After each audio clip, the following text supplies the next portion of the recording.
Fala galera, sejam bem-vindos a mais um Bitar Podcast. Eu sou o Lindomar. E eu sou a Rubia. E no episódio de hoje a gente vai falar sobre Outubro Rosa, o mês de campanha contra o câncer de mama, que é o que mais causa mortes em mulheres no Brasil. Só esse ano, a estimativa pelo INCA é que aconteça 66 mil novos casos no Brasil.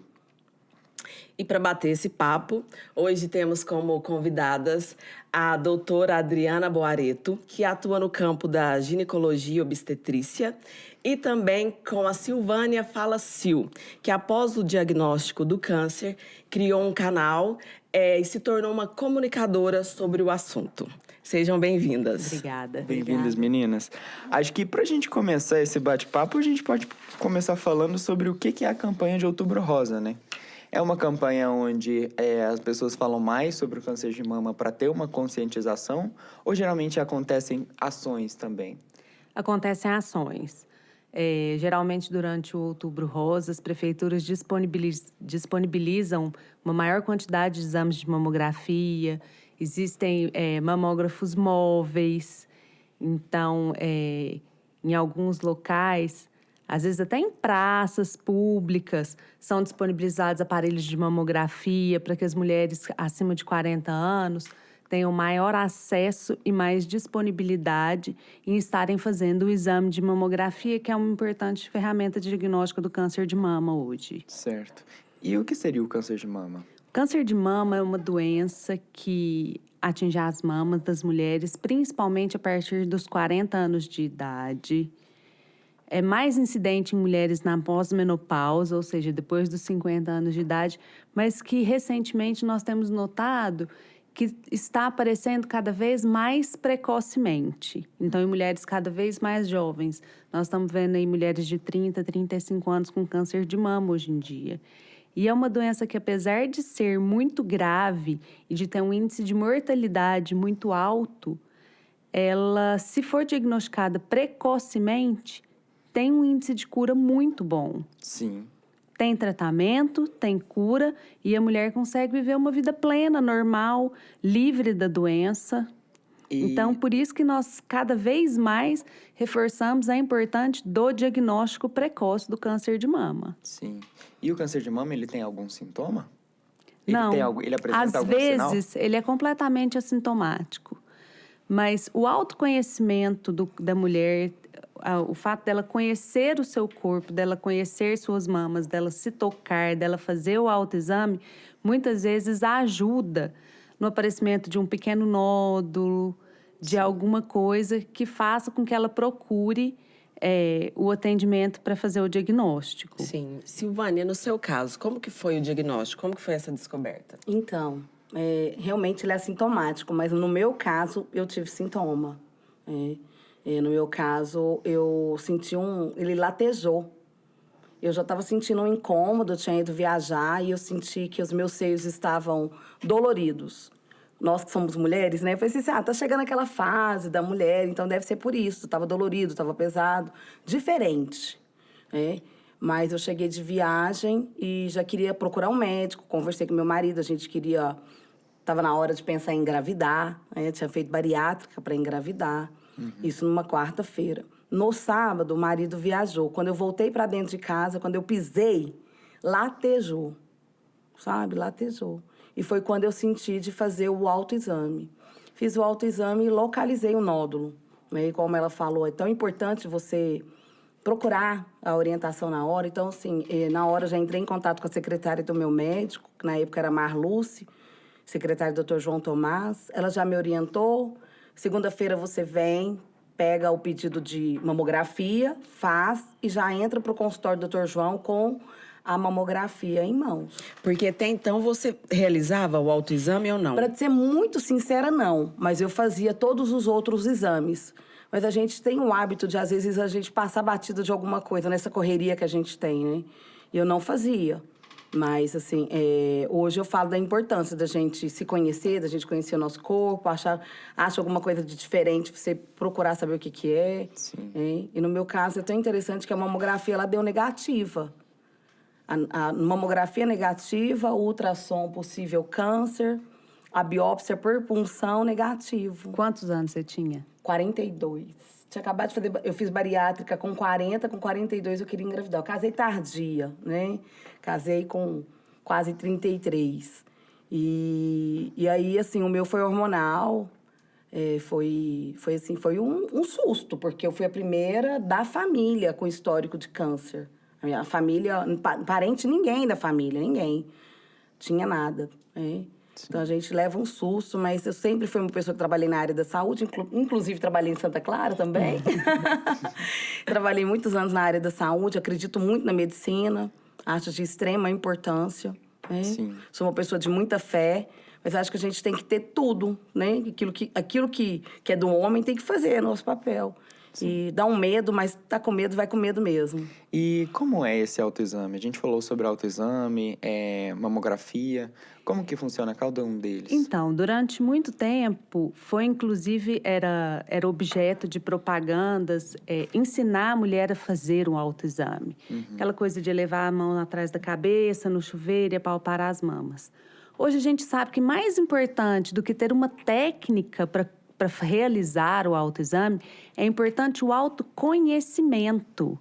Porque não é alguma coisa que você tem que procurar especificamente na sua mama. Porque, às vezes, o câncer de mama aparece como microcalcificações, coisas que você não vai palpar, que você não vai sentir. Então, o que é mais importante é que a mulher conheça a sua mama, saiba como que é seu corpo, como que é a textura da sua mama. Porque não tem alguma coisa que eu te fale assim, olha, você tem que procurar um caroço. Sim. Você tem que procurar uma manchinha vermelha. Não, não é só isso. Muitas vezes, ele vai se manifestar de maneiras diversas. Então, assim, se conheça. Não fica preocupado com uma técnica, nada. Se olha no espelho, sinta como que é a textura da sua mama, o peso da sua mama. Às vezes, você vai perceber só que sua mama inchou. Olha, minha mama não era desse tamanho, minha mama tá crescendo, tá aparecendo uma área aqui que tá ficando diferente da outra. Eu não tinha esse durinho. Então, hoje, o autoexame, ele é mais incentivado como uma maneira de autoconhecimento. É importante que a mulher conheça o seu corpo, se toque e sinta como que ela é. Para se aparecer uma coisa diferente, já abriu um sinal aí, uma tensão, ó, vou procurar, vou fazer algum exame complementar. Sim. Adriana, você tinha comentado que tem surgido aí casos de câncer de mama com mulheres com idade inferior aos 40 anos. Tem algum fator que está fazendo essa interferência, nessa diminuição de idade? Tem alguma coisa, uma propensão? É a alimentação? É o nosso estilo de vida? É uma soma de tudo. É o estilo de vida, as pessoas dormem cada vez menos, se alimentam cada vez de maneira mais inadequada, menos natural e com mais alimentos ultraprocessados. As pessoas estão vivendo um ambiente de estresse, que a gente não tem nem como dimensionar isso. Tudo é estressante, o trânsito é estressante, as cobranças são estressantes, esse excesso de tecnologia. Excesso de informação. Tudo que, às vezes, tudo que é em excesso, até o que é bom passa a ser ruim. E até o alimento que era para ser saudável já não é Exatamente, saudável mais. Você compra um mais. frango hoje, que o frango era para ser nem saudável. salada mais, é Não salada de verdade. Tudo tem agrotóxico. Tudo tem. Tudo tem. E um fator importante, eu já encontrei mulher com 18 anos com câncer de mama, e o índice é menor nos homens, mas tem. Eu isso é conheço bom dois. falar. Eu conheço dois próximos de mim que tiveram câncer de mama. Então, assim, tabagismo, obesidade, sedentarismo, são todos fatores, etilismo. Às vezes, não, mas eu não sou etilista. Não, mas todo fim de semana você tá lá bebendo. São agressões que a gente vai promovendo ao nosso corpo e que entram num estado de normalidade. É aquela coisa, eu sou etilista social, bebo de vez em quando, mas esse de vez em quando tá assim, sempre presente.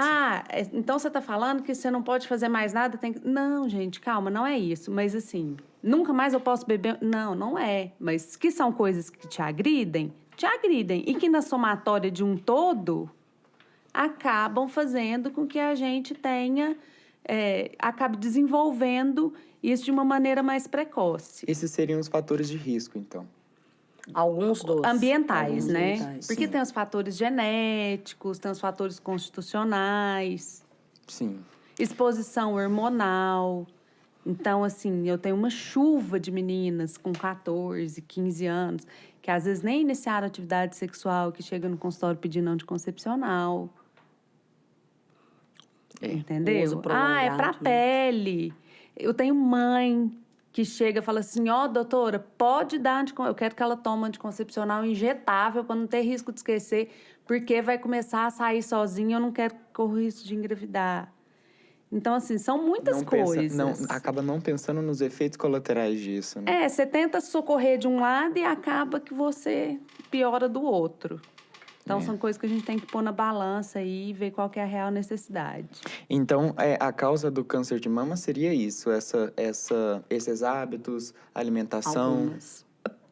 Podem ser Genético coisas também, que né? contribuam para que esse câncer apareça de uma maneira mais precoce. E tem o emocional, Agora, a gente tá se você falando, né, for... doutora? Tem.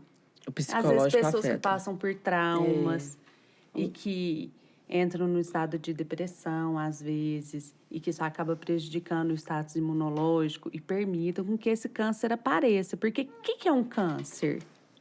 Como que aparece um câncer? É um erro de uma divisão celular. O nosso corpo passa o tempo inteiro por divisões celulares, por renovação celular. Então, o tempo inteiro, nosso corpo está trabalhando, nossas células estão trabalhando de maneiras que a gente nem não enxerga isso, não vê. Mas o nosso corpo, o tempo inteiro, está se refazendo. Então, por exemplo, o seu sangue, ele dura só 120 dias, aquela hemáciazinha do seu sangue. Em 120 dias ela morre, você já tem outra. Então, o tempo inteiro, nosso organismo está passando por renovação. Na pele, cabelo, ossos, tudo. E nos nossos órgãos também. A mama não é diferente. Então, existem alguns elementos que fazem com que essas células se dividam sempre da mesma maneira. Então, se você tem um erro nessa divisão celular, essa célula passa a se dividir de maneira desordenada e é aí que aparecem os cânceres. De tudo. Sim. Você comentou sobre os fatores constitucionais, né? O que seriam esses fatores? Às vezes, a gente tem a falta de um vigia de divisão celular. E aí, essa falta desse vigia, por exemplo, o P53, que é um exemplo, faz com que essa célula possa se dividir errado. E o que seria E aí o nós temos vários. P53? É um guardinha que vigia se a célula copiou certinho. Não, essa cópia saiu errada, tchau. E já elimina aquela célula. E aí, quando esse guardinha não tá Quando ali, esse guardinha e que falha, eu associo a esses meus e aí hábitos... você junta com outras coisas que podem atrapalhar essa célula, e aí você tem um risco maior de desenvolver o câncer. Tem câncer que são mediados por vírus. Às vezes você tem contato com um vírus que vai atrapalhar essa divisão celular, E desencadeia. que vai promover uma divisão celular incorreta, que vai entrar ali e vai falar, agora você vai copiar assim. Não do jeito A, vai copiar do jeito B. E esse jeito B vira um câncer. Entendi. Silvânia, como que foi o seu tratamento? Você falou que estava prestes aí, né, a engravidar, tinha todo um plano Todo um pro plano. futuro. E, de repente, surge essa notícia. Como que foi Mudou para tudo. você? Muda tudo, né? Muda tudo. Olha, por incrível que pareça, foi uma novela. Porque, como eu te falei, a gente deu tudo que pudesse pensar, foi dado, os resultados foram errados. E aí, a primeira coisa que eu fiz, fiz um quadrante para tirar um nódulo. Que, até então, no exame dizia que não era câncer. Quadrante já é uma cirurgia. É uma cirurgia. Então, eu fiz a primeira cirurgia, tirei um nódulo lá no Santa Clara. E o meu médico, um médico assim que eu sou muito fã dele, sou muito amiga, é amigo nosso. Eu sou do Sal da Terra, ele também é do Sal da Terra. Isso faz muita diferença quando você tem um relacionamento com alguém. E ele fez a cirurgia, ele já viu que ali tinha algo diferente. Eu acredito de verdade que ele já imaginava que pudesse ser câncer. por ser médico, por ver os resultados, por ver ultrassom, sabe? Então, a possibilidade realmente de ser. Porque a biópsia por punção, que você tira o líquido, você pode tirar no lugar errado ali e ele não dá o resultado que você... o resultado correto. E aí, apareceu na biópsia, depois da cirurgia, apareceu que era câncer. A gente já estava todo mundo feliz, achando que estava tudo certo. Foi um susto, marido comigo. E o doutor João, na época, falou para mim, falou assim, deixa eu te falar uma coisa, hoje em dia existe tratamento e tá tudo certo, já me encaminhou para os médicos, isso é importante, você ter a indicação médica. Estava no estágio inicial? Estava com 1 centímetro e pouco, porque como ele era um câncer hormonal, ele estava... Qual foi o problema do tumor? Ele estava coberto por gordura, então tinha uma gordura ali escondendo ele. Por isso que na biópsia por punção, puxou o quê? A gordura. Entendeu? Eu era obesa, eu tive... Olha só, por que eu tô falando de fator emocional? Eu tive obesidade porque eu perdi a minha mãe. Então, eu aumentei de peso mais de 40 quilos. Queria engravidar, não podia porque já tinha tirado o apêndice, tinha tirado a vesícula, estava com esteatose, que é gordura no fígado, grau 3, começo de diabetes, começo de hipertensão. Ou seja, o meu problema, ele vinha lá atrás, de um fator emocional. Para pensar como é que meu organismo gritou. Eu tive depressão com a morte da minha mãe. Uma depressão, assim, terrível. Eu era a verdadeira filha da mãe, que dormia com a mãe, e minha mãe morreu comigo com ela no hospital, sabe? Então, isso foi pesado. E aí eu faço bariátrica para engravidar. Sim. Né? Na hora que eu vou fazer... Tá na hora de ir no médico para fazer os exames para engravidar, tá tudo certo, tudo ok, meu organismo perfeito para engravidar. Mas agora nós vamos ver a respeito desse nódulo. Vamos investigar? Aí, não é câncer. Vamos tirar? Mas tá te incomodando? Tava doendo? Tá te incomodando? Então, vamos tirar? Vamos tirar. Eu sou muito tranquila, então vamos tirar. O médico falou, pra mim, sempre foi assim. Sempre trabalhei na área da saúde, o médico falou, água parou. Ele entende mais do que eu, ele estudou pra isso. Sim. Né? Então, tiramos. Aí vem, olha, é câncer, tá com 1 centímetro e pouco, vou te encaminhar pro... Não, nós vamos ter que fazer uma outra cirurgia. Porque daí você vai fazer... Aí, na verdade, a primeira cirurgia foi para tirar um nódulo. A segunda que foi o quadrante, que foi para tirar... O que tira? Aí você tira ali a parte que... como é que fala, doutora? Um segmento Que segmenta, sabe? Para você ter uma área de segurança, entendeu? Margem. Uma margem de segurança. Então, eu fui para uma outra cirurgia. E dessa cirurgia, fui pro médico, pro médico aqui perto do Parque do Sabiá, excelentes médicos, achando que ia fazer apenas radioterapia. Chego lá, tinha acabado de acontecer esses congressos. É isso que eu tô falando, por isso que a doutora tá aqui. Eu falo, gente, é maravilhoso, porque nesses congressos tudo muda. Tudo muda. Todo ano o médico ele tem que estar ali se atualizando. O doutor João tinha me dito que, pelo tamanho do nódulo, eu não precisaria fazer quimioterapia. Então, eu estava pronta para não fazer quimioterapia, fazer só rádio. Só que tinha acabado de chegar de viagem. O nódulo era acima de 1 centímetro. Vai para químio. Então, foram quimioterapia, radioterapia e depois hormonioterapia. Eu terminei o tratamento o ano passado. Foram total de 6 anos de tratamento. 1 ano, 2 cirurgias, 5 quimioterapias, 30 radioterapia e depois 5 anos de medicamento todos os dias, hormonioterapia. Doutora, aqui na fala da Silvana, ela apresenta que, no caso do tumor dela, era hormonal. Existem vários tipos de tumores, então. E aí ela também traz os dados de tratamento, da químio, da rádio, da hormonioterapia. Também existe uma gama aí de tratamento? Existe. Atualmente, graças a Deus, o tratamento do câncer de mama está muito menos agressivo. Que isso é outra coisa importante. Que às vezes as pessoas têm na mente o câncer de mama como uma coisa que mutila, que destrói, que né? destrói. Então, assim, a gente precisa de fazer a principal forma de disseminação do câncer de mama espalhar no corpo é através dos vasos linfáticos. Então, uma das coisas mais importantes que a gente faz na cirurgia do câncer de mama é avaliar se tem ou não comprometimento linfático. E o lugar principal que esses gânglios linfáticos estão é na axila. Então, Antigamente, quando se fazia uma cirurgia de câncer de mama, fazia o que a gente chama de esvaziamento axilar e a mulher ficava com aquele braço daquele lado comprometido. Então, ela não podia mais tirar sangue, não podia fazer a unha, porque se a manicure machucasse na hora de tirar a cutícula, aquela ferida podia se agravar. Então, tinham várias coisas que acabavam limitando. Às vezes, limitava até a movimentação do braço, porque a gente fazia uma cirurgia muito agressiva, que acabava lesando nervos. Ficava, às vezes, um braço inchado. Vocês Não podem, volta, às né? vezes, se lembrar de mulheres que, às vezes, tinham um braço muito maior que o outro depois do câncer de mama. Atualmente, isso é muito raro de se ver. Sim. Até nos casos que precisa de fazer o esvaziamento linfático, a gente tem instrumentos e mecanismos que permitam que isso seja muito menos agressivo. A medicina avançou muito, né, nos últimos anos. Avançou e a e gente avança pôde todos ver os agora, dias, né? na pandemia. No meu caso, eu ainda não posso. Sim. Unha normal eu posso, mas, por exemplo, pressão, Tirar sangue, sangue. não posso. Tanto é que, assim, gente, eu quase morro quando eu vou...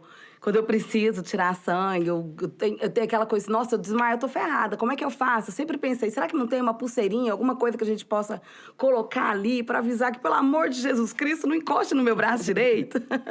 Mas, assim, foi bem menos agressivo, mas realmente eu encontrei mulheres que tinham feito antes de mim, igual ela tá falando agora, depois de mim ainda melhorou mais. Melhorou mais. Todo dia. Se Mas Deus quiser, ainda vai melhorar. Vai melhorar muito. cada Vai. vez mais. Só que, assim, quando a gente fala menos agressivo, isso para o médico, é de extrema importância a gente dizer, porque eu não falo apenas com quem... Eu gosto muito de falar com o paciente, mas eu gosto de falar também com a família. Porque eu já encontrei família que fala assim, nossa, você tá tão bem. Porque quando você vai fazer quimioterapia, você tem que fazer os exames laboratoriais. E eu encontrei a pessoa, eu sorrindo. Eu sempre fui muito sorridente. Sempre fui muito sorridente. O mundo não tem que saber o que eu tô passando. Não tem. Quem tem que saber é minha família, os meus íntimos, né? Então, eu tava lá, sorridente, de lencinho na cabeça, o cabelo tinha caído. E ela falou, você tá tão bem, você tá com câncer. Nossa, você precisa ligar pra minha sobrinha, eu vou pegar o seu telefone, porque minha sobrinha tá com câncer. E ela tá no choro, ela acha que o mundo dela acabou e não é assim. Aí ela falando, deixa ela falar. Na hora que ela terminou, eu falei assim, eu tô com a pessoa certa. Eu encontrei a pessoa certa. Eu não preciso ligar pra sua sobrinha. Eu preciso falar com você. A paciente é ela. Foi o mundo dela que desabou, foi o chão dela que abriu. Porque, independente se o tratamento hoje ele é menos agressivo ou não, ele é agressivo. Ele não deixa de ser agressivo. A gente está falando que é menos agressivo. E não deixa de ser sofrido susto. também, né? Não é só a questão da doença, né? Como Não. você disse, você tinha vontade de ser mãe, né? Foi Acaba que cancelado. muda muita coisa na vida da pessoa. E é o medo, né? Será que eu e o vou medo. morrer? E às vezes, assim, e é um deserto. Eu tenho várias amigas que estão passando pelo tratamento. Eu até comentei semana passada com meu marido, falei assim, nossa, pena que eu tenho... Como eu sou influencer, eu tenho parcerias. Falei, nossa, Deus, que vontade de raspar o meu cabelo junto com ela. Quero até mandar um beijo pra ela, porque ela é jornalista, que é minha amiga Daniele. Então, Dani, um beijo. Eu queria muito ter raspado meu cabelo com a Dani, muito. Só não raspei porque eu tenho parceria, minha parceria é me matar, me enforcar, né? Mas por quê? Porque cabelo cresce. O problema não é o cabelo. Muitas vezes as pessoas ficam preocupadas. Vou doar cabelo. Vou fazer peruca. Claro que isso mexe no emocional da mulher, mas a mutilação do seio eu acho que é maior do que o cabelo, porque o cabelo cresce. Mas tem hoje, você consegue fazer... Depende.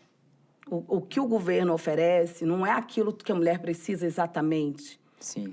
O que a mulher precisa quando o seio dela é mutilado, ela precisa de algo muito mais caro. Então, por exemplo, eu não fiz. Eu ainda tenho que fazer. Eu vou fazer quando eu tiver financeiramente recurso para fazer do jeito que eu quero, entendeu? Mas tem o seio que é mutilado, tem o deserto que a mulher tem que passar, tem os medos que ela tem que passar, tem as dores, que cada uma tem um organismo. Então, Cada não um reage existe... de uma forma. Não existe quimioterapia fraca. E um sonho, né? Em um sonho. Não existe quimioterapia fraca, existe quimioterapia menos agressiva. Então, cada mulher passa de uma forma. E a gente tem que dizer para essa mulher que, independente disso, que ela precisa entender o seguinte, que deserto não é lugar de morada, é de passagem. Isso vai passar. Isso vai passar.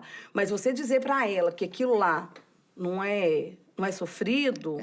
Porque eu tem acho isso família que é desumano, assim. assim mesmo. E tem família que abandona. Eu encontrei isso. filho que abandonou os pais.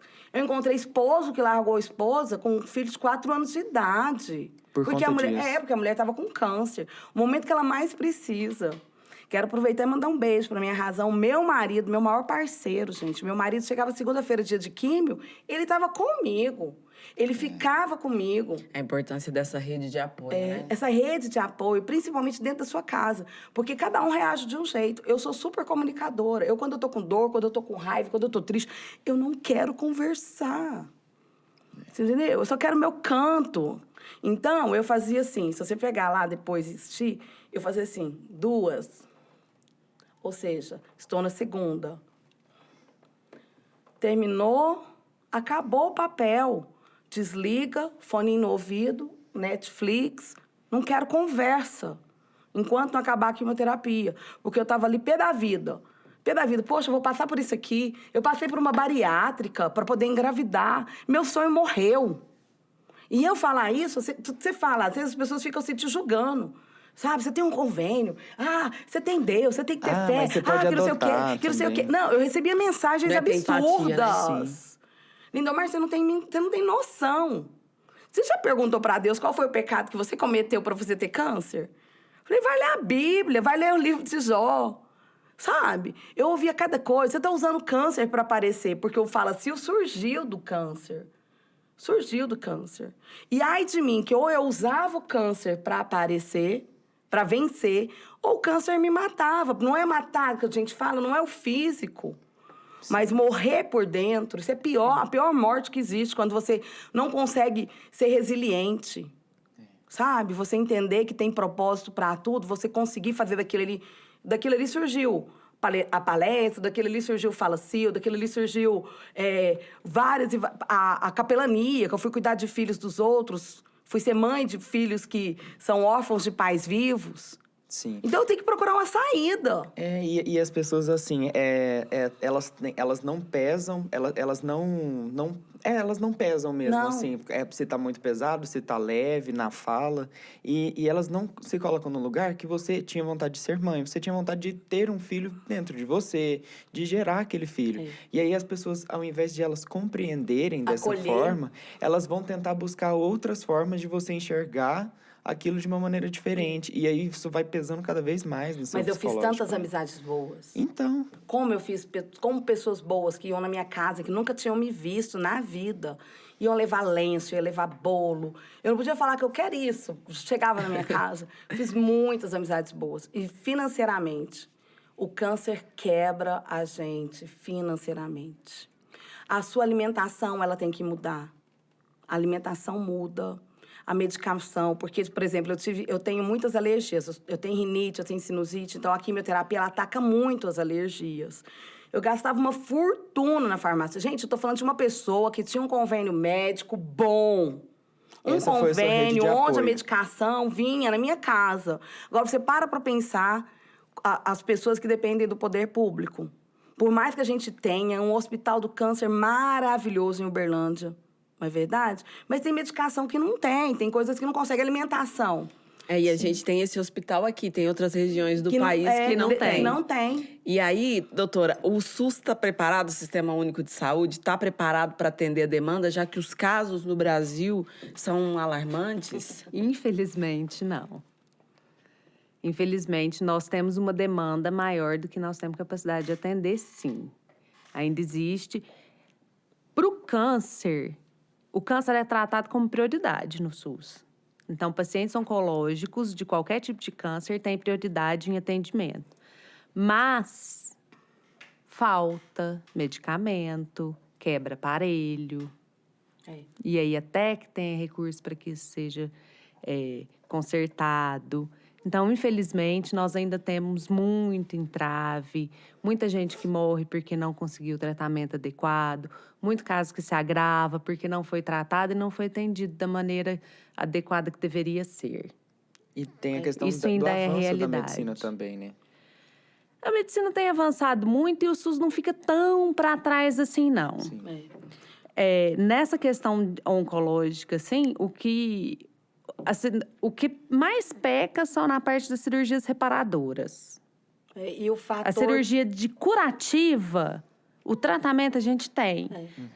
O paciente do SUS fica muito atrás na parte de reparação. E também na Que parte é de grave, quantidade, né? porque assim, o estar bem, a cabeça boa, ajuda no tratamento, faz parte. A autoestima da pessoa em Com dia certeza. é muito importante para ela vencer É aquilo. o emocional, né? O psicológico. Foi o que eu falei, Então reparação, eu não fiz fica ainda. atrás. Como que ocorre a reparação? Como que é essa cirurgia da reparação?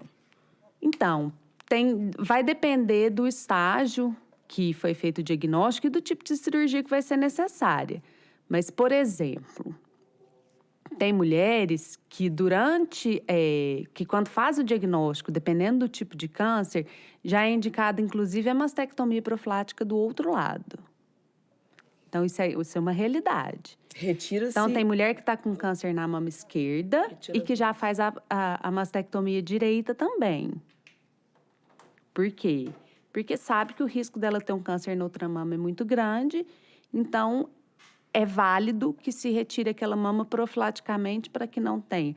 E já aconteceram, já tiveram casos de pacientes que na hora que fez a mastectomia profilática da outra mama, a outra mama já está com câncer in situ que não tinha sido diagnosticado. E Que essa ainda não tinha sido mastectomia- enxergado nos exames de imagem, que só foi no microscópio. Essa mastectomia é a Retirada da mama. O que é a mastectomia Pode ser e essa feita, outra? então, pode ser feita o tratamento cirúrgico da mama. Pode ser feito retirada de uma parte da mama, que a gente divide a mama em quadrantes, em 4 partes. Então, às vezes a gente faz a retirada do segmento ou a quadrantectomia e tira um pedaço, que é aquela parte da mama que está com câncer. E às vezes a gente precisa de fazer a mastectomia radical, que é a retirada da mama inteira. Total. Tem vezes que é possível que se preserve a pele e o mamilo, que vão ser importantes na hora de reparar esta mama. Tem vezes que a gente não pode preservar nem mamilo, nem pele. Sim. E aí tem que ficar reto. Então, são diversos tipos de possibilidades. E aí, de cirurgia reparadora, você pode colocar, às vezes, no momento da cirurgia, você já pode pôr a prótese de silicone. Então, foi possível preservar a pele, foi possível preservar a mamilo, então nós vamos colocar o silicone aqui na hora da cirurgia. Ótimo. Às vezes não, é possível colocar a prótese na hora, a gente coloca um que a gente chama de expansor. Tipo, não consegui preservar o tanto de pele que precisava para pôr uma prótese, eu ponho uma prótese vazia, que tem jeito de eu ir de semana a semana, enchendo ela devagarzinho, para aquela pele ir esticando aos poucos, para que eu tenha espaço para depois colocar uma prótese. É o que a gente chama de expansor. E aí, essa aplicação é o médico quem faz. É. Mas é pela pele. Você vai enchendo aquela prótese devagarzinho. Pro corpo ir se acostumando e até ficar num volume que dê para tirar aquela prótese salina e colocar uma prótese de silicone. É outra forma de reparação. Às vezes faz um corte, uma mulher que tinha uma mama maior, por exemplo, assim, uma paciente que é possível fazer isso, ela tem uma mama maior, ficou com uma mama menor que a outra, reduz a outra. É o que eu quero. E aí vão ficar as duas iguais.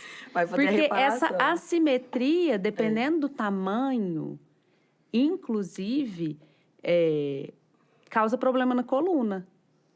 Então, tem paciente que fazia mastectomia radical, que não tinha condições de fazer reparação, que ela tem que andar com um sutiã com peso na mama que foi retirada. Porque senão ela vai ter uma queda de ombro. A Sil falou que o tratamento dela foi com químio e rádio. Qual é a diferença dos dois? Existem os outros que a gente já citou aqui, né? Tem a quimio, a radioterapia e a hormonioterapia. A quimioterapia é um tratamento que você vai fazer com medicamentos endovenosos ou via oral. Endovenosa é um injetável. Na veia. Sim. E que vão matar as células do câncer. Só que junto ela acaba matando células que não são do câncer também. E é isso que é o problema, que deixa a pessoa tão debilitada. Normalmente, segundo ou terceiro dia pós-químio, a pessoa vomita muito, passa muito mal, tem muita dor de cabeça, tem muita dor no corpo. Que é a grande dificuldade da quimioterapia. E é o Como que, a gente que ainda não causa, tem deixa as um- pessoas com medo também. Como a gente ainda não tem um remédio que consegue matar só a célula boa, acaba que destrói tudo. Destrói o bom, destrói o ruim, e cai cabelo, e te deixa muito debilitado, com risco de pegar infecções secundárias. Então, é o tratamento da mais quimioterapia difícil por isso. A radioterapia é uma radiação local, para matar aquela célula localmente. Então, queima. É uma destruição das células. Então, por exemplo, na mama, como eu quero lá no tecido profundo, mas eu vou passar pela pele. Então, acaba que muitas vezes causa uma queimadura na pele. Então, por mais que a radioterapia seja menos agressiva que a químio, ainda é uma coisa que incomoda, que deixa lesão, que machuca a pele, que às vezes deixa a pele escurecida, que causa retração, que deixa cicatriz. E a hormonioterapia, que é um tratamento hormonal para bloquear a produção hormonal daqueles hormônios que fazem o câncer crescer, que estimulam a proliferação daquelas células. E aí, assim, como paciente, a quimioterapia, para mim, eu achava que seria pior. Foi muito ruim. Realmente, não foi... Falar assim, foi tranquilo. Eu estou procurando aqui para poder mostrar. A radioterapia, como eu sou uma pessoa muito agitada, e a rádio foi feita aqui, né, nessa parte, porque, como ela falou, a gente faz as cirurgias dos linfonodos, e eu sou da comunicação, fazendo a comunicação de um congresso que teve no Ministério Sal da Terra, e eu sei que eu tive um problema sério. Pensa numa pessoa que ficou ruim. Por quê? Porque eu exercitei muito um braço que já estava todo machucado. Eu já estava com 25 radioterapia nele. E aí a gente foi usar uma pomada para poder curar o problema que eu tinha causado. E a pomada, ela me deu uma alergia. Foi como se a rádio tivesse saído tudo para fora. O meu seio encheu de bolha. E eu fiquei ruim. Por quê? Porque a gente precisa também respeitar o corpo da gente. A gente tem que parar para poder fazer o tratamento. E aí, a hormonioterapia. A hormonioterapia, dependendo da mulher, eu fiz com... Gente, eu tô tentando lembrar o nome dele. Eu chamava ele de Texo Inferno, de tanto que ele dava o... ele dá uma onda de calor que... Aí você fala assim, onda de calor é coisa tranquila. Não é. Você tá dormindo e me dava uma arritmia durante o sono. Então, graças a Deus, por que a gente tem que falar sobre isso? Porque muita mulher, ela vai passar pelo processo e ela vai achar que é algum problema com ela. E não é. É a medicação. E aí você vai aprendendo. Então, por exemplo, eu fazia químio, eu aviso para as meninas, olha, tá fazendo químio? Compra uva, é muito bom para enjoo. Compra um picolézinho cítrico, ajuda demais no enjoo. De limão, é ótimo para enjoo. E a gente brincava muito. Compra uma melancia para tirar o veneno do corpo. Sabe? Bastante água de coco para tirar a quimioterapia do corpo. Você vai hidratando. Então, quando a gente fala, não é pra gente passar medo, mas é pra gente falar, ó, se acontecer com você, porque não é com todo mundo. Sim. Não assusta. Você pode usar algumas técnicas que eu aprendi no meio do caminho. Cada corpo é um organismo diferente, né? Igual eu aprendi a tomar água gelada por causa da medicação da hormonioterapia. Só a água gelada que resolvia o meu problema de arritmia. Então, eu já dormia com a garrafinha de água em cima da cabeceira.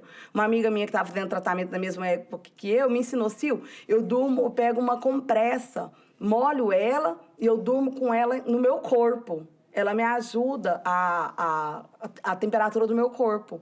Então, a gente vai trocando ideia. Não é para passar medo, é para falar para a mulher, se acontecer com você, faça dessa forma. Sim. Agora, eu quero só voltar no assunto do SUS. Para mim, o maior problema do SUS, para mim, é a quantidade de demanda. Então, existe a lei, né, e é ótimo. Só que não adianta existir lei se a demanda é maior do que o hospital comporta. Então, nós não estamos aqui para falar mal do Hospital do Câncer. Deus que me livre. Amo. E peço até para quem aí puder fazer doações para o Hospital do Câncer, façam, porque na época da pandemia caiu muito. As doações caíram bastante. Mas a demanda é muito grande, porque não atende só o paciente de Berlândia, atende da região. E aí você chega lá no Hospital do Câncer, todos os dias, se você chegar de manhã, você vai ver uma fila, que ela vai assim, ela passa na parte da ampliação e ela vira outra rua. E ali, o problema do câncer é que ele precisa, a pessoa encontrou, ela está com uma suspeita, ela precisa fazer um exame para comprovar o quê? Para ela ter o diagnóstico. Então, esse espaço de tempo entre a suspeita e o diagnóstico, ela precisa ser ágil, mas nem sempre dá certo. Por quê? Porque o hospital não comporta. Ele não consegue atender. E aí, entre o espaço do diagnóstico e o início do tratamento, tem que ser mais rápido ainda. Não comporta. Por que eu posso falar sobre isso? Porque hoje eu sou paciente do Hospital do Câncer. Sim. Entendeu? Eu terminei a hormonioterapia no final do ano passado. Eu tinha que ir de 3 em 3 meses. Agora eu vou uma vez por ano, graças a Deus. Mas eu sou paciente do Hospital do E o Câncer. tratamento durou quanto tempo? 5 anos. Hormonioterapia, tomando medicação todos os dias. E a cura já faz quanto tempo? Eu recebi o diagnóstico de cura no final do ano passado. Doutora, o câncer de mama, ele pode se espalhar? Pode. E a principal forma que ele se espalha são pelos vasos linfáticos, igual a gente tinha falado. Mas ele vai para os ossos, vai para outros órgãos. Daí a importância do tratamento. A Silvânia falou sobre o sonho de ser mãe. Isso não foi possível devido ao tratamento ou não? E Não se toda mulher obrigatoriamente. que é submetida ao tratamento de químio, de rádio, pode ocorrer dela também não poder? Ou Não. isso foi um caso, Não. o caso da Sil. No caso da Sil, isso aconteceu provavelmente porque ela já foi buscar ser mãe com uma idade mais avançada. Ela já tinha mais de 40 anos, No né? meu caso, no E meu aí- médico foi porque foi... Aí é mais complicado da gente hormonal. conseguir... e é mais complicado da gente conseguir fazer alguma coisa. Mas uma paciente de 30 anos, de 25 anos, de 18 anos com câncer de mama, não, obrigatoriamente não vai conseguir ser mãe. Hoje, nós estamos falando muito de avanço da medicina, nós temos congelamento de óvulos. Então, a paciente, quando ela passa pelo diagnóstico do câncer de mama...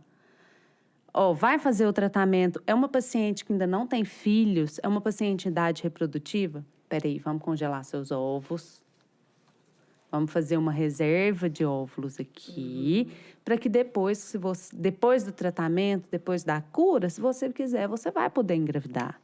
Mesmo, às vezes, em casos de cânceres hormonodependentes. Mesmo os hormonais não proíbem a mulher de Não. engravidar depois. Eu só tive aconselhamento que para mim não seria... Mas a Sil já estava numa idade Mas mais não foi por causa mais na época só... avançada. Desculpa, na época porque não foi... comigo não Aí foi ela assim. teria que esperar terminar o tratamento e vir o diagnóstico da cura para ela poder... E aí Já já... teria passado um tempo. Depois o- dos o 50, meu gente, médico, só a por ser Cláudia meu Raia amigo, mesmo. o que ele me aconselhou foi que... O meu médico, né? Ele aconselhou fossil. Eu não te aconselho. Por quê? Porque a gestação ela gera muito hormônio.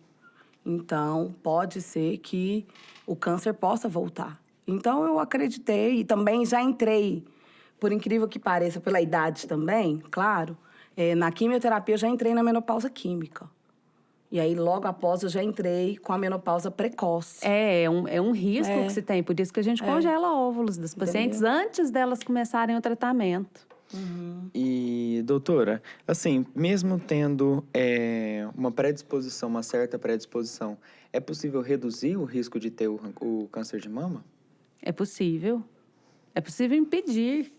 Pacientes com diagnóstico genético de determinadas...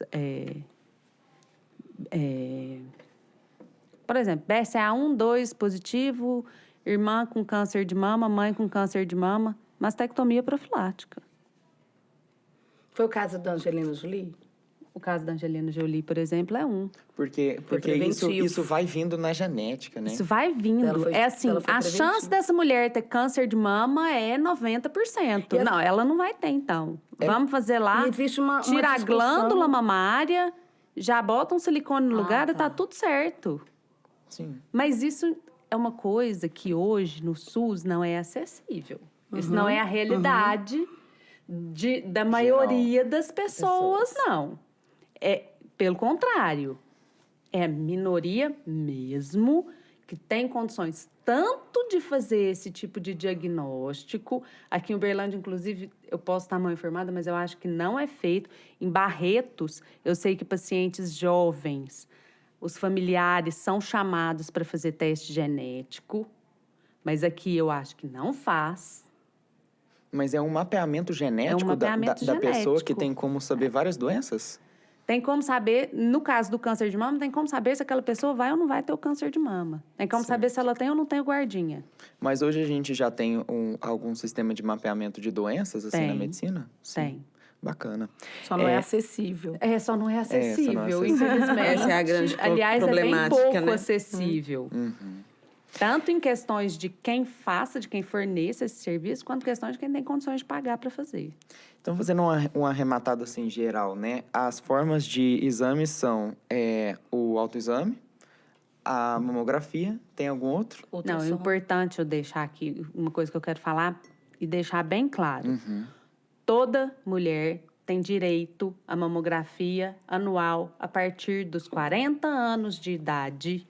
Isso é seu direito. É seu direito constitucional. A partir dos 40 anos de idade, a mulher tem direito a realizar uma mamografia anual. No SUS, sistema no público. sistema particular, de qualquer Exatamente. jeito. Ela tem direito a uma mamografia anual. Ela pode ir em qualquer hospital.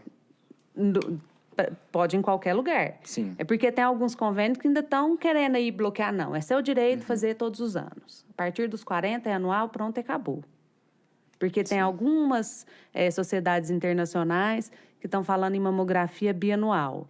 Mas é nosso direito constitucional fazer anual. Pela lei brasileira, É anual. anualmente. Com pedido do médico. Com pedido médico, lógico. Mas não é só isso. É o autoconhecimento das suas mamas que é importantíssimo. E se você tiver um parente de primeiro grau com câncer de mama, você deve começar o rastreio 10 anos antes do aparecimento do câncer nesse parente. Então, por exemplo, se a Silvia tivesse um filho quando ela fez o diagnóstico dela aos 42 anos de idade, a filha dela seria obrigatoriamente submetida a rastreio anual a partir dos 32. Entendi. Então, não espera fazer 40, não. Se você tem história familiar, 10 anos antes da idade de diagnóstico no seu familiar. E aí, nem sempre vai ser com mamografia. Porque, às vezes, a mamografia numa mulher muito jovem não vai conseguir enxergar nada. Uma mama muito densa vai aparecer um borrão branco ali. Então, tem ressonância magnética, tem ultrassonografia, que também são documentos, também são instrumentos de diagnosticar esse câncer de mama.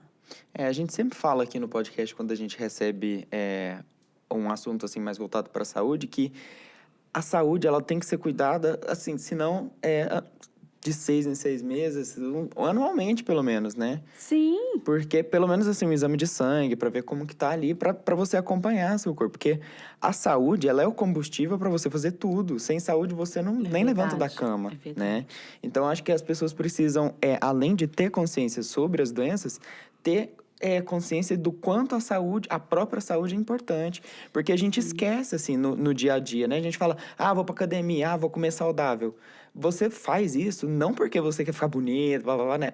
Entrar no padrão de bonito que vai se exibir nas redes sociais e que eu acredito que seja um grande peso, né? Para quem começa o tratamento. Porque as pessoas vão falar, vão pensar, né? Enfim. Então, ter essa consciência de que você se cuida para você ter uma saúde, para você continuar tocando a sua vida. Então, é muito bacana a gente trazer isso. E uma coisa que foi falada é sobre o escutar o seu corpo, né? A Sil, quando o corpo gritou, mas assim, ao menor sinal em qualquer parte do corpo, né, doutora? Se conhecer mesmo, né? Conhecer. Se encostar, conhecer seu corpo, no geral. Eu tenho uma grande amiga que está em tratamento de câncer de mama nesse momento. Ela tem 40 anos de idade. E ela vinha acompanhando um nódulo há algum tempo. Ela já tinha feito vários exames, mamografia, ultrassom. E teve uma hora que ela falou assim, isso tá me incomodando, eu vou fazer de novo. Tem algo errado, meu sexto sentido tá me alertando. E foi e fez o diagnóstico. E ela fez cirurgia não tem nem um mês. Graças a Deus, tá ótimo. Muito bom. Que bom. E a gente entrou nesse ponto mais cedo. Os homens também têm câncer de mama, então? Tem. Numa incidência muito menor, porque o homem também tem glândula mamária, mas tem. Sim. E aí, nesse caso, surgiu... Se conhecer. Retirou. Se conhecer também. se conhecer, dele ver que tem alguma coisa ali. E o dele é até mais Não fácil, era assim, doutora? né? Já É mais que... fácil de palpar, é mais fácil de Menor, aparecer né? alguma coisa. Aparece mais, igual... Perdão, com muito respeito, olha o seu peito. Sim. O nós é porque a gente tem mais densidade. Então, pra gente descobrir, então muito mais tem que glândula, apalpar, né? Sim. Vocês homens, não. Só de olhar no espelho, às vezes você consegue até ver. Se você encostar, você consegue ver. Com a gente é mais complexo. Sim. Então, é importante falar que o homem também tem câncer de mama. Porque o homem também precisa se cuidar. E o homem se cuida menos. Vai chegar em Novembro Azul...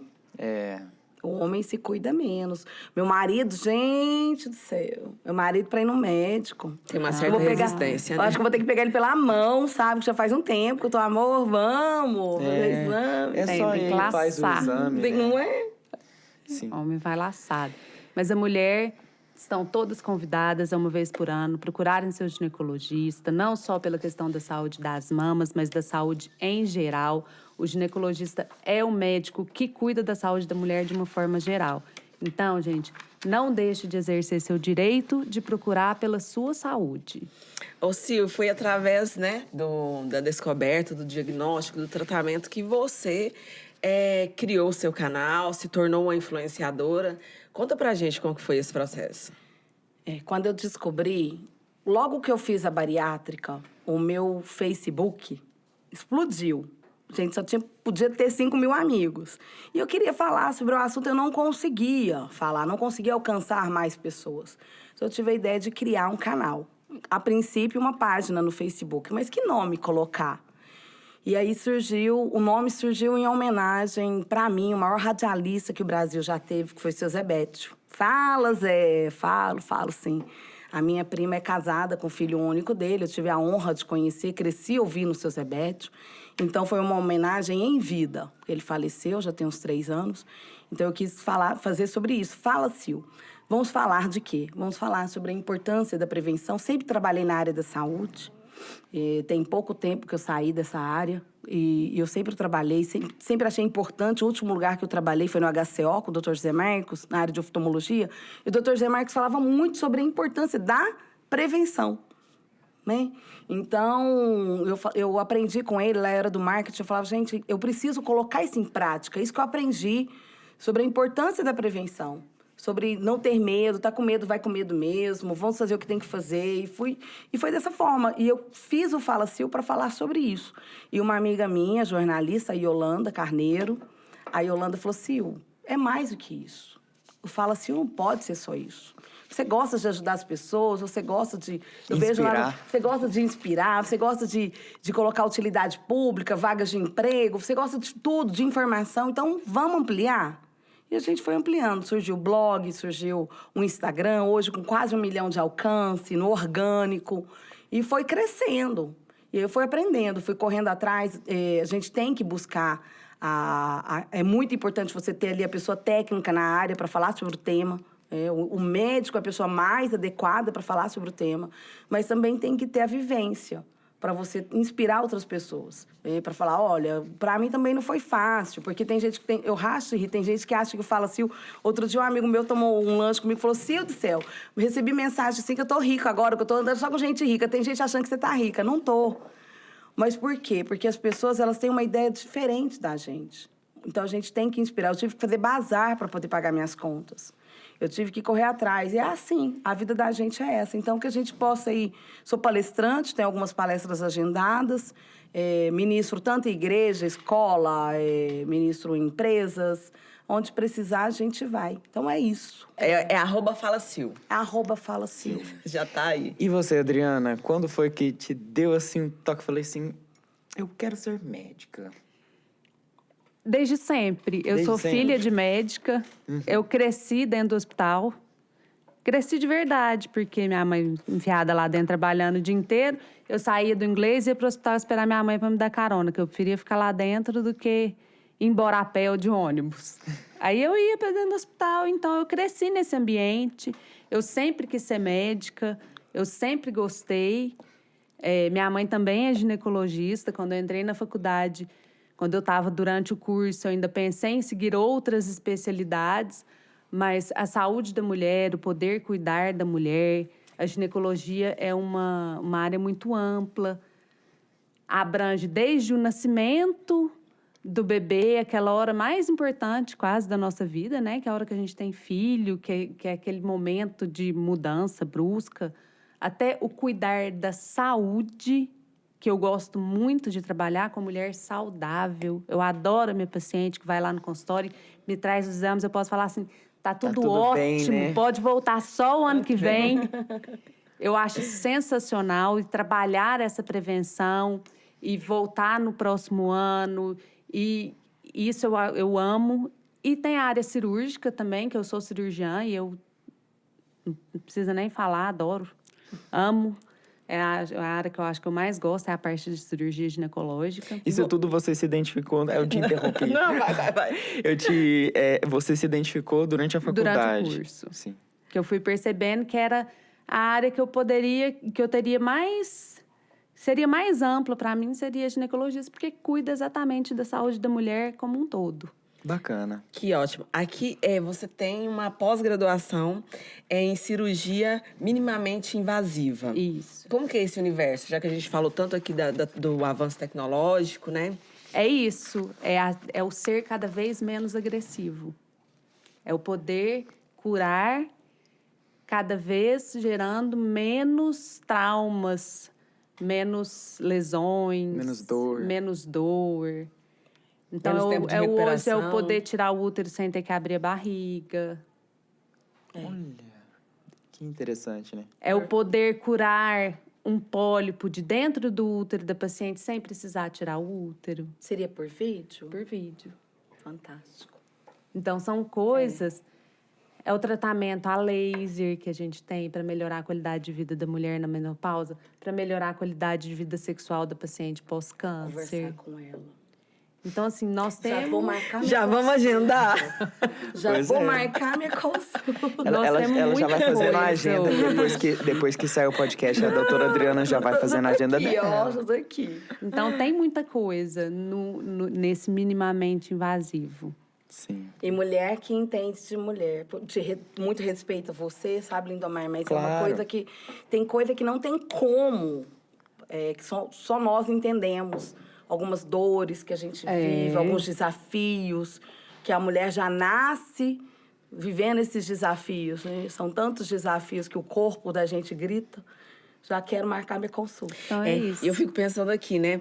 Com tantos casos de mulheres sendo abusadas dentro de centros hospitalares, de hospitais, a importância de mulheres ginecologistas, né? Nessa nossa sociedade, fazendo aí a tratativa da saúde da mulher. E mais ainda, né? Com essa tecnologia, esse avanço que não agride tanto. Exato. E a gente falou um pouco sobre você, né, Sil? Sobre a sua rede de apoio. Você falou sobre o seu marido. Você teve alguma outra rede de apoio, assim, externa? Olha, vou te falar uma coisa. Eu estava comentando isso essa semana. Existem centros de acolhimento? Existem, Alguma coisa assim? mas eu não tenho nada pra mim, tá? Isso é uma coisa minha, uma verdade minha. Pra mim não existe nada mais importante do que a família. Então, minha rede de apoio foi o meu marido, os meus irmãos, o meu pai. Todos eles rasparam a cabeça para começo de conversa.